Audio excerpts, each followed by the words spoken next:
عارف رومی رحمۃ اللہ علیہ فرماتے ہیں کہ مثال دینے کے لیے بات سمجھاتے ہیں. فرماتے ہیں ایک شخص جنگل میں لکڑیاں کاٹنے جایا کرتا تھا تو شیر سے دوستی ہو گئی, یعنی ڈائریکٹ بادشاہ سے دوستی ہو گئی. اور بادشاہ بھی وہ جو جنگل کا بادشاہ ہے, جنگل کے بادشاہ سے دوستی ہو گئی. اب وہ لکڑہارا غریب آدمی تھا, لکڑیاں تو کاٹنی ہوتی تھی. تو وہ جنگل کا بادشاہ اعلان کر دیتا جانوروں کو کہ میرا دوست آیا, ایک تو کوئی تنگ نہ کرے, اور دوسرا یہ کہ سب لوگ مل کے اس کے ساتھ تعاون کریں. کبھی کوئی جانور لکڑیاں اکٹھی کراتا, کبھی کوئی اپنی پشت پہ گدھا, بیل, گھوڑا, خچر رکھ کے وہ لکڑیاں باہر چھوڑنے آتا. تو اب اس کی بڑی دھوم مچ گئی جنگل کے اندر. لکڑہارا مزدور تھا, وہ بادشاہ سے دوستی کر کے بادشاہ ہی بن گیا. وہ گھر آ کے نا بیوی کو اکثر بتاتا کہ میرا ایک دوست ہے, میں جاتا ہوں تو ساری پہلے ہی مخلوق کھڑی ہوتی ہے میرے استقبال کے لیے, دوستی جو بڑے سے ہو گئی ہے. تو وہ لوگوں کو بتاتا, بیوی کو بھی بتاتا دوست ہے. تو بیوی کہنے لگی اتنی تو تعریفیں کرتا, یہ نہیں بتایا کہ وہ جنگل کا شیر ہے, پر نیرا دوست بتا دیا. بیوی کہنے لگ گئی کہ تو اتنا جو اس کا ذکر کرتا ہے تو کسی دن بلا نا, بلا کسی دن تاکہ اس کی دعوت کریں.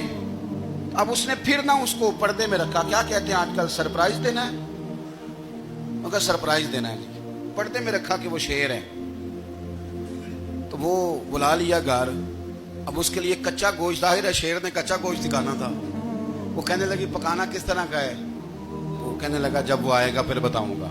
اب وہ کچا گوشت 2-3 بکرے ذبح کر کے ڈال دیے. وہ آ گیا شیر. عارف رومی کہتے ہیں جب وہ آیا نا تو اس کی بیوی نے دیکھا تو اس نے ایک سخت جملہ کہہ دیا. کہنے لگی اوہو, میں سمجھی تھی پتہ نہیں کون ہے, اس طرح کے درندے تیرے یار ہیں, کتے بلے دوست بنائے ہوئے, یہ کیا بات ہوئی؟ خیر وہ شیر نے سن لیا, گوشت کھایا, وہ چلا گیا. اگلے دن لکڑہارا لکڑیاں کاٹنے گیا تو شیر نے ملاقات کرتے ہی لکڑہارے سے کہا کہ یہ نا کلاڑی اٹھا اور میری پشت پہ نا ایک زخم کر دے. اس نے کہا نہیں میں یہ کام نہیں کرتا, تو میرا دوست ہے. اس نے کہا سن بھائی, میں نے پیار سے کہا تو مان جا, ورنہ میں ہوں شیر, میں نے تجھ سے منوا ہی لینا ہے, میں کوئی تکلیف دوں گا مناسب نہیں, دکار. اس نے کلاڑی اٹھائی اور اس کی پشت پہ ایک زور سے زخم لگا دیا, خون بہنے لگا. اس نے کہا تو نے آج کے بعد آنا ہے, لکڑیاں کاٹنی ہے, تجھے کوئی کچھ نہیں کہے گا, بس یہ ایک حکمت تھی جو میں نے کیا ہے. قصہ مختصر. وہ آتا رہا, لکڑیاں ملتی رہیں, خدمت بھی ہوتی رہی. 6-8 ماہ گزر گئے.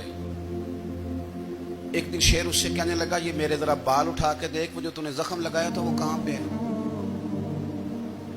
اس نے وہ بال اٹھا کے دیکھا تو زخم ملا ہی نہیں, کئی جگہ پہ ٹٹولا کا, یار یہاں تھا, یہاں تھا, یہاں تھا.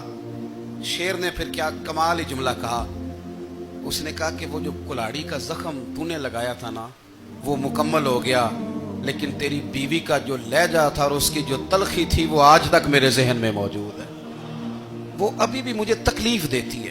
وہ بات سوچتا ہوں مجھے اس نے درندہ کہا, اس نے میرے بارے میں اتنے کچے اور کمزور اور سخت جملے کہے, تو وہ بات مجھے بھولتی, وہ آج بھی میرے ذہن میں اسی طرح گونجتی ہے.